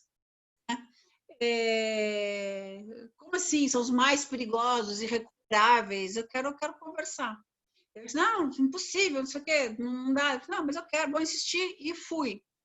E claro, ele perguntou lá quem que estava disposto, daí eu lembro que estava numa salinha, primeiro chegou um, que é um super conhecido aí no sistema, realmente eu fiquei com medo, porque eu não tinha medo, mas não rolou a conversa, assim, mas daí ele trouxe, ele falou assim, a gente tem aqui, eu posso falar o nome dele, porque ele é conhecido, e enfim, acho que essa história, até já escrevi um artigo que saiu publicado, ele é conhecido como Pedrinho Matador, né, que tinha uma ficha lá de não sei quantos homicídios, sei lá se chegava a 100, mas ele matava preso, né, ele tinha muito orgulho de matar preso.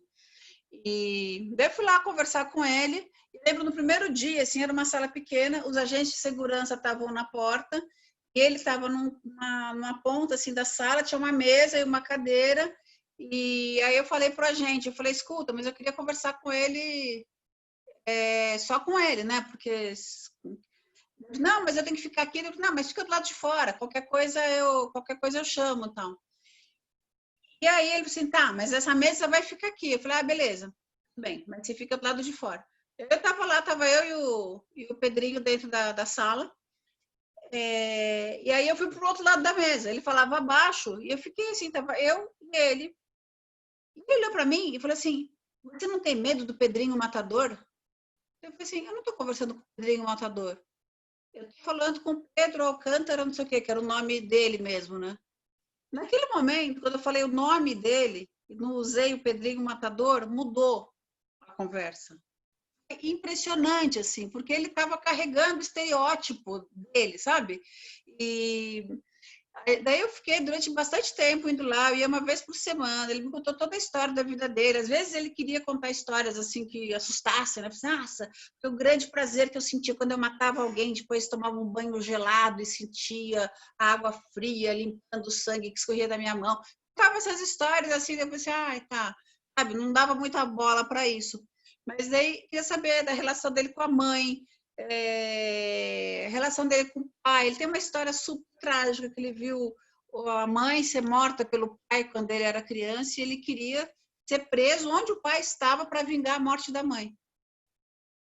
Enfim, então é uma história terrível, assim, mas o que eu queria ressaltar disso é que a gente fala das pessoas de alta periculosidade e das transformações. Eu experimentei isso, assim, você falar com a pessoa fora do estereótipo. Ele me escreveu um caderno de poesia, a coisa mais bonita do mundo. Depois, minha filha acabou pela faculdade fazendo um programa de visita em presídio, acabou conhecendo ele também, falou dessa história, ele lembrou, falou do caderno, ele ficou com vontade de ver o caderno de poesia, ela levou o caderno para ele e nunca mais viu o caderno. Mas, enfim, eu tinha esse caderno das poesias escritas por ele, assim. Então, acho que é isso, sabe? Sair do estereótipo e olhar para as pessoas, milagres acontecem.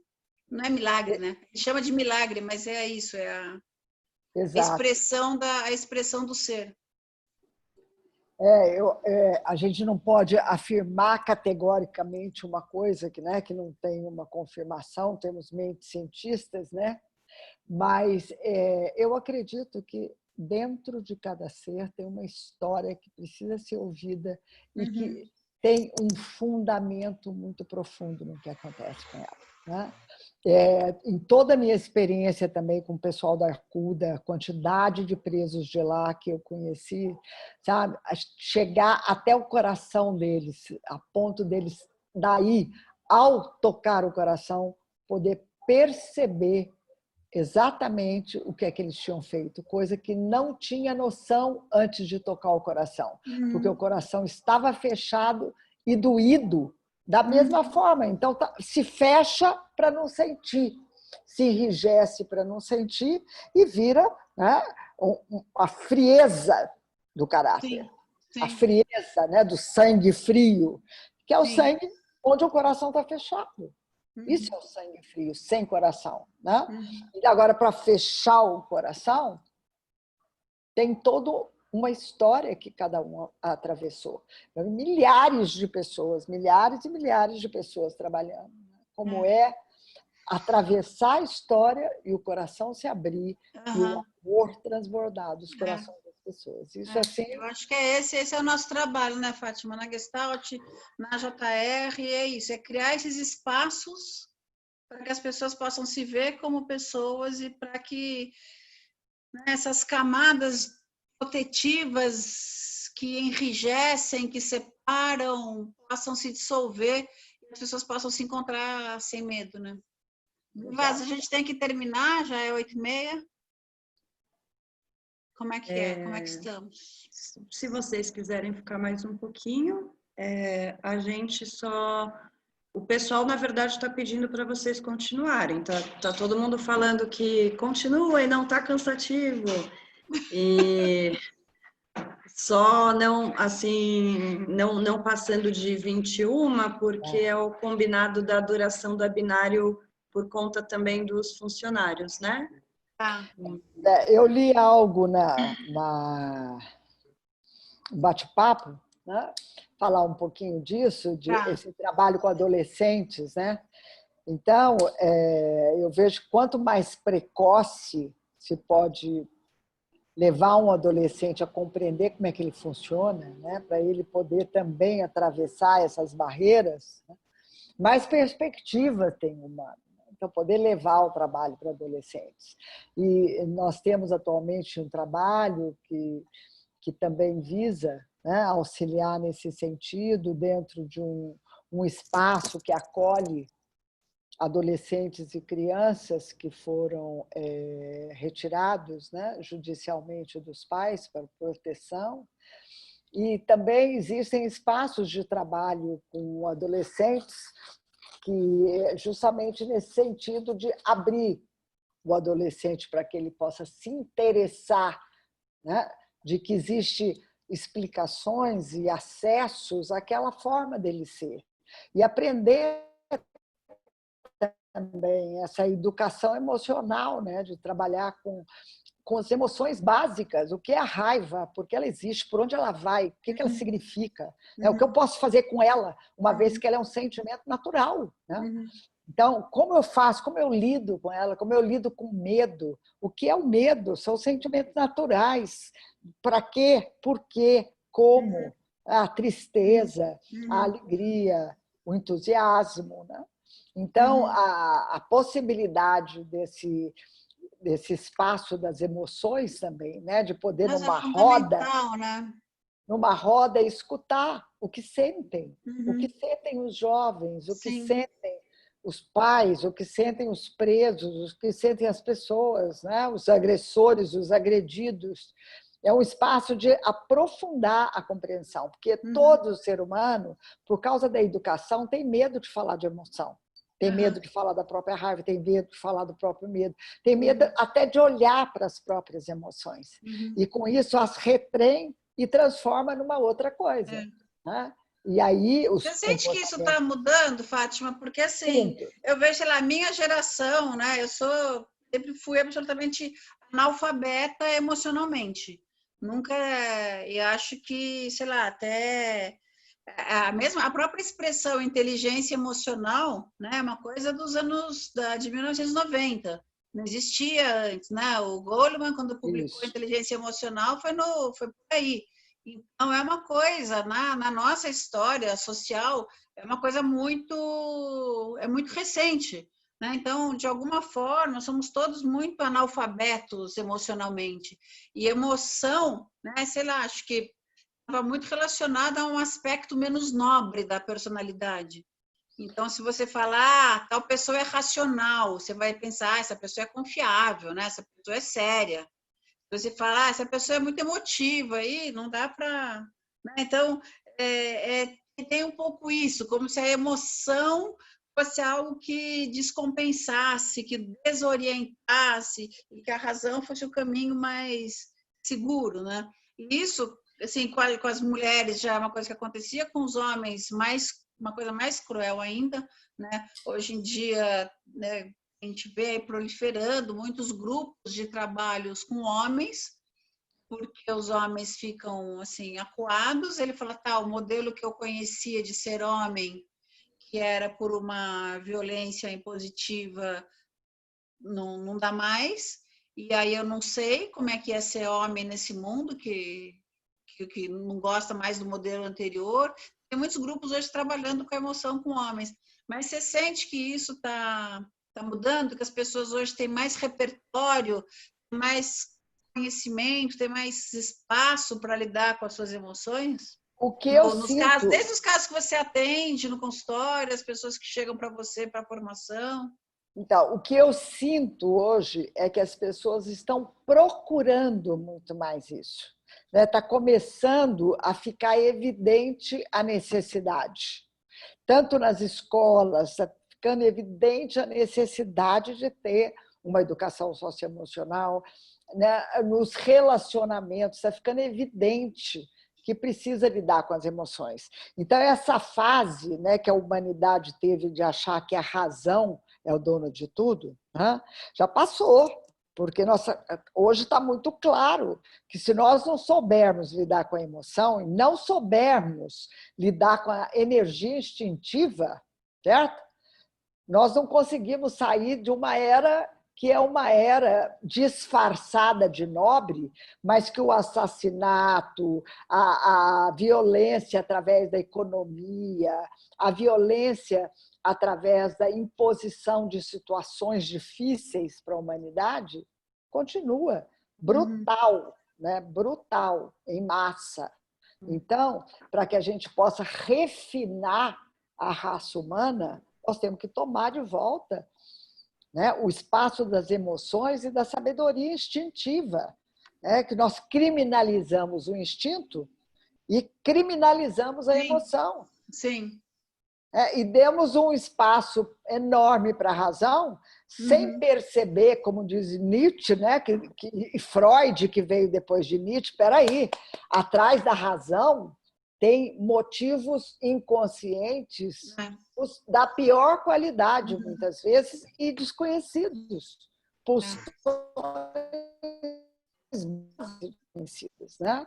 Então, conhecer, ter um domínio, e domínio não é controle, não é repressão, porque a repressão da emoção e a repressão instintiva vai virar perversão, obsessão, vai virar um monte de comportamento fora da caixinha.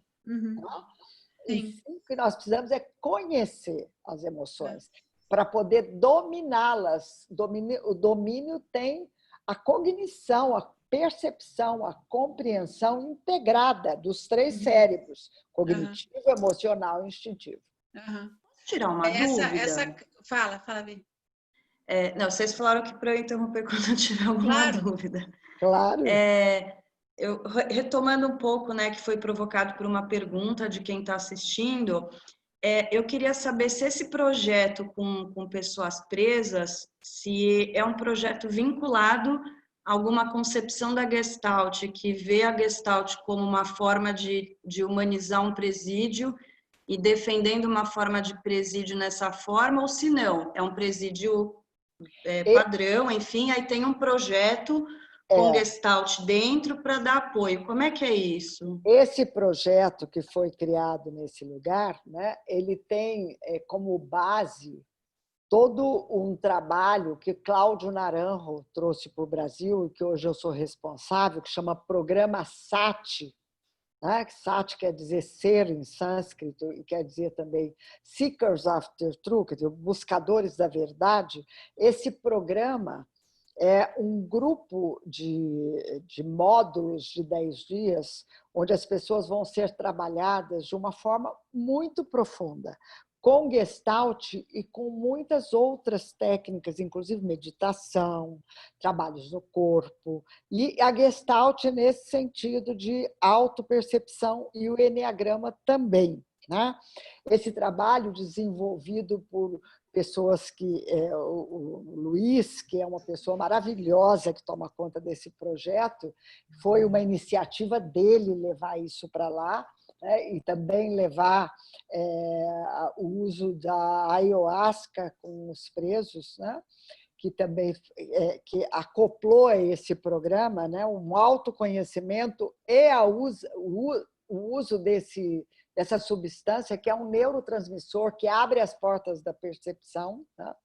E que isso foi uma iniciativa desse grupo de lá. E o trabalho já vem muito bem desenvolvido e muito estruturado dentro da coisa.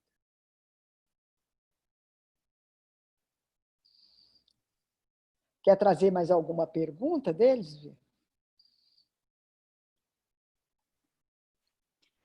Eu vou ler aqui, mas é um projeto, então, tem um presídio, tem um projeto, ou a execução manda eles para um centro de prisão? Dentro do presídio, né? O projeto é feito lá dentro do presídio. Sim, porque nós da JR, a gente também tem projetos em presídio, mas a gente não necessariamente concorda com a questão de pelo menos parte, né, das pessoas, com uma possível possibilidade pedagógico-ressocializadora da pena. E aí, por isso que a minha curiosidade na Gestalt, se tinha alguma vertente nesse sentido também. E tem sim, é uma pergunta, já fizeram acho que no chat também. Tá, deixa eu aqui fazer pela ordem, porque tem uma aqui que acho que não foi lida, que é em relação a adolescentes. Vocês falam do lugar horizontal e humanizado que devemos nos colocar no círculo. Gostaria de saber como cuidamos desse equilíbrio de poder quando estamos falando de pais e filhos adolescentes, onde existem algumas regras e hierarquia para além do equilíbrio do círculo. Então, a pergunta é nesse sentido.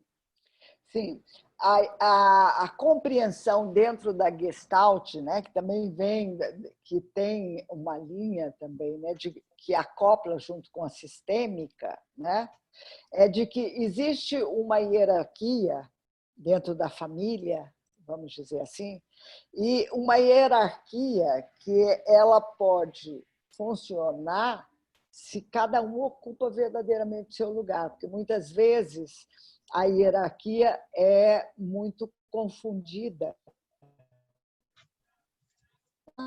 E a imposição do que tem nesse sistema hierárquico são imposições que o adolescente enxerga, né? A incoerência. Então, o trabalho dentro da Gestalt entre pais e filhos é compreender a linguagem, né? Aquela linguagem que realmente comunica um limite, que realmente comunica um espaço, que realmente respeita o espaço de cada um. Então, a construção da conversação é uma conversação horizontal. Agora, a construção dos limites que vêm dos espaços hierárquicos, né? O limite se dá por esses espaços, é que é uma construção mais esclarecida e que traz o componente da afetividade, do poder enxergar, de enxergar o lugar do outro, de enxergar a necessidade e de enxergar o limite, o espaço de cada um. Porque ocupar o seu espaço também tem a ver com limite. Não é só cada um precisa do seu espaço, mas para que você tenha o seu espaço, você tem que enxergar onde você termina e onde começa o outro. Porque não só você é invadido, como você invade. Então, a hierarquia, nesse sentido, da família e da autoridade de lugar, vem disso, do limite de cada um, do lugar de cada um. Eu queria fazer só uma reflexão, né? Porque essa palavra é uma palavra que tem estado muito presente nas minhas reflexões, né? De hierarquia. E estava muito presente quando a gente conversou sobre patriarcado e sobre crenças fundantes da nossa cultura. Eu acho que é super importante a gente ter isso em mente. Qual que é a nossa crença fundamental, né? Sobre as crianças, sobre a família, sobre o nosso papel como sociedade. A gente acredita nessa necessidade de controle, de que as pessoas... a gente é hobbesiano no sentido do homem ao lobo do homem, que a gente precisa de um controle para que alguma harmonia possa existir, que o controle vem da imposição externa. A gente precisa dessa força hierárquica no sentido desse controle para ter a ordem. É super importante a gente desvendar um pouco o que a gente quer dizer quando a gente fala de hierarquia nas relações. Né? Porque a hierarquia tem a ver com poder sobre o outro. O que é isso? O que é poder? O que é ter poder sobre o outro? Né? Na justiça restaurativa a gente fala bastante, também está na descrição da nossa conversa de hoje, que a JR ela é revolucionária porque ela convida em um mundo estruturado pela hierarquia ao poder com o outro e não ao poder sobre o outro. Né? E como que é isso? Então, mas vai ser uma anarquia se eu não tiver autoridade, se eu não tiver a última palavra, se eu não tiver poder sobre o outro, como que eu vou administrar minha empresa, como que eu vou administrar minha casa, como eu vou administrar minhas relações, né? E aí, bom, acho que a gente nem vai ter tempo de explorar muito isso, mas o convite fica para refletir sobre isso, porque eu acho que a grande chave da mudança está aí. Eu acho que as nossas injustiças, que o que separa, que o que desagrega, acho que tudo de ruim que o nosso sistema prisional traz, que o nosso sistema judiciário, quando a gente pensa nessa estrutura puramente hierárquica de um poder, que é um poder sobre, tudo isso vem de uma crença que a gente precisa de hierarquia para estruturar a vida social. E aí vale a pena ler, vale a pena estudar, vale a pena olhar como é que eram as sociedades. Tem um livro maravilhoso que é O Cálice e a Espada, que fala muito sobre isso, que vai falar das sociedades matrísticas, como que é um outro modelo. A gente vive nesse paradigma da dominação, né, do poder sobre o outro. E a proposta, e eu acho que é o caminho possível, eu acho que é o que dá vida para... é a fonte da justiça restaurativa, é a fonte de uma mudança social, dessa transformação social que a gente almeja por um mundo mais justo, é deixar de lado esse paradigma da dominação e começar a desenvolver um paradigma do cuidado, um paradigma fundado na ética do cuidado, que vem da colaboração. Então, de que forma eu posso colaborar com você para que você esteja no seu melhor? A gente substitui, né, as nossas noções de poder sobre e as nossas noções de hierarquia por cuidado e colaboração. A gente tem a chave para mudanças importantes. Eu acho que é isso que a gente precisa trazer. Eu acho que a justiça restaurativa é um espaço para isso. Muita gente, a gente fala, né, mesmo nós da justiça restaurativa, a gente fala assim, nossa, mas a justiça restaurativa dentro do poder judiciário, né, às vezes tem um ambiente complicado, a gente tem medo que o poder judiciário, com a sua estrutura, que é super hierárquica, né, colonialize a justiça restaurativa. E por que tem esse dilema? Né? Por que tem essa preocupação? Porque como fazer um enxerto de uma planta, num tronco que está numa outra direção? A gente está falando de paradigma de colaboração e cuidado, né? E pensando em fazer um enxerto num paradigma hierárquico. Então, acho que essas são questões fundamentais. Não há possibilidade de transformação pessoal e transformação social se a gente não parar para pensar nisso, nessa substituição de paradigma.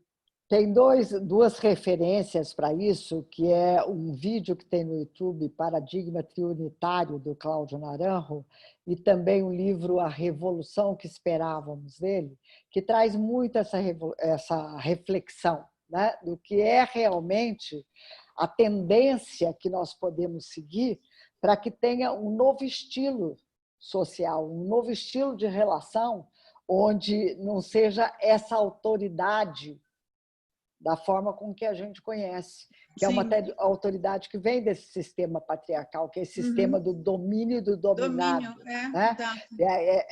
De criar sistemas onde um tem que servir o outro. Né? Exatamente. E você tem que dominar pela força, Exato. Pelo poder. Eu lembrei agora, para mim, assim, a metáfora mais horrorosa do que é isso, né? Do poder sobre... Você vai gostar dessa história, ou não, né? Vai achar tão horrível quanto eu.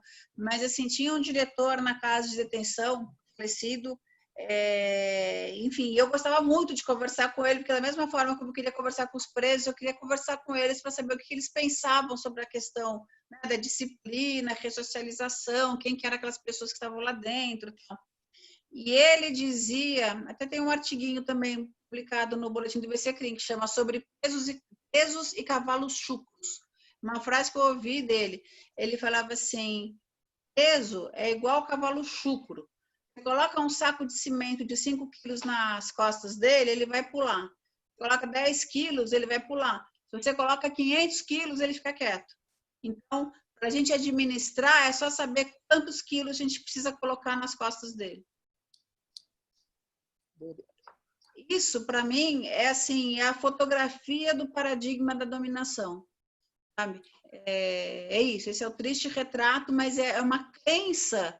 Isso, assim, falado dessa forma, é dura, cruel, é sofrido, mas é uma crença que está na gente, que a gente precisa de força para dominar.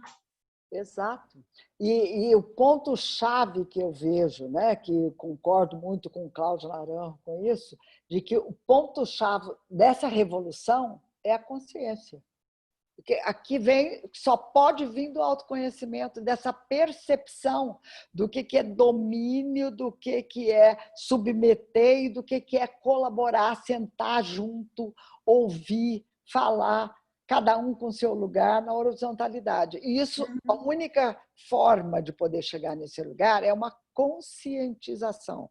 É através de uma revolução dessa consciência mesmo, que atinge, né, a inteligência emocional, a inteligência instintiva e que integra essas partes do ser humano que estão muito desintegradas, né? A capacidade afetiva, instintiva e cognitiva. Então, a reflexão e a colaboração, a consciência mesmo.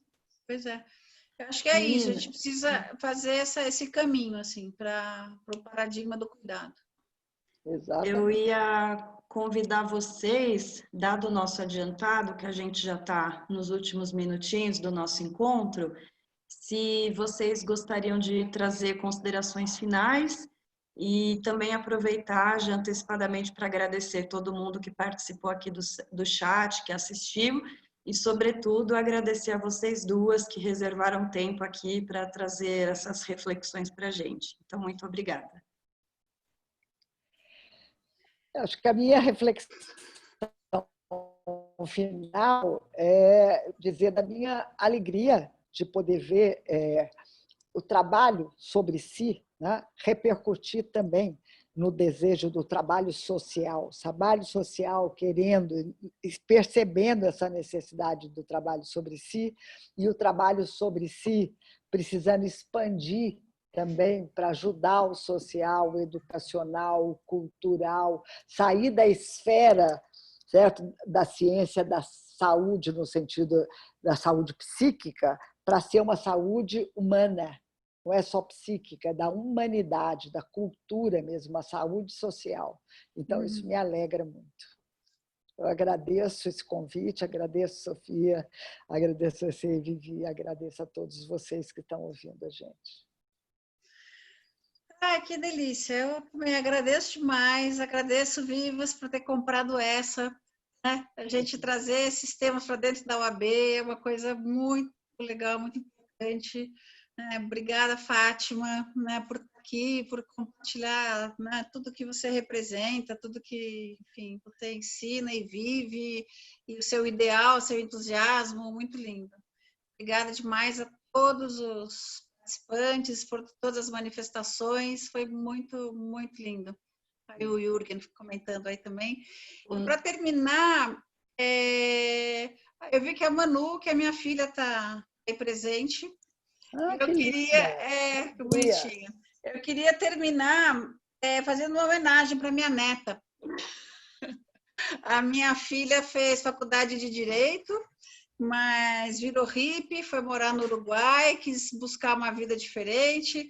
A Fátima sempre achou o máximo desde o começo, eu sofria e ela confia. E, enfim, está lá. E aí foi há poucos dias, ela me mandou um vídeo, ela tem 2 filhos, a Chiara de 4 anos, o Vicente Mateu de 1 ano e meio, e vivem lá no Uruguai, uma vida super da natureza, numa cidadezinha pequenininha, chama La Paloma, e os 2 netinhos uruguaios, que eu morro de saudade, se Deus quiser eu vou para lá logo. Essa pulseira aqui eu coloquei no dia que a Chiara nasceu, que foi a dona Francisquinha, uma índia xamânica, grande mestre, que fez o parto dela em casa, também morri de medo, e a Fátima, confia, enfim, deu tudo certo, a Chiara está lá maravilhosa. E o que eu queria terminar, e essa homenagem é para ela, eles me mandaram um videozinho essa semana, que até mandei para a Fátima ver, o Vicente pequenininho, o Pony meio subindo no escorregador, sozinho, indo lá com coragem, porque eles têm essa coisa, né, de criar para a vida, de soltar, de confiar e tal. E aí ele está sentado lá em cima do escorregador e a Chiara lá embaixo, falando, né, em castelhano para ele, veni que te cuido. Ela lá embaixo, assim, repetia, veni que te cuido. Aí ele olha para ela, assim, ele fala, Yupi, solta a mãozinha e frum, se joga e vai lá e ela segura ele quando ele chega lá embaixo. Aí eu queria terminar com essa imagem, porque é isso, sabe? Se a gente conseguir falar uns para os outros, vem que eu cuido de você, sabe? Solta e se joga e vamos junto. Acho que é isso, acho que são esses espaços assim que a gente precisa construir.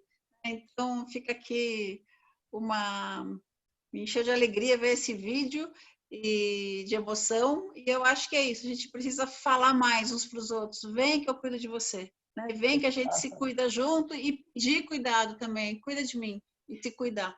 É isso, eu acho que essa é a ética do cuidado que a gente precisa compartilhar, cuidar e aprender, e não ter medo de deixar as estruturas hierárquicas para trás. Elas são uma roupa que já não cabe mais na gente. A gente já tem estrutura, sabe, humana, espiritual, social, para experimentar roupa nova. Então, é isso. Perder medo de gerar o amor e deixar ele florescer. É isso aí. Meninas, antes de me despedir, eu vou falar para quem está assistindo a gente que pode acompanhar os trabalhos da comissão pela página no Facebook e no Instagram, e também que a Comissão de Justiça Restaurativa é aberta para participação.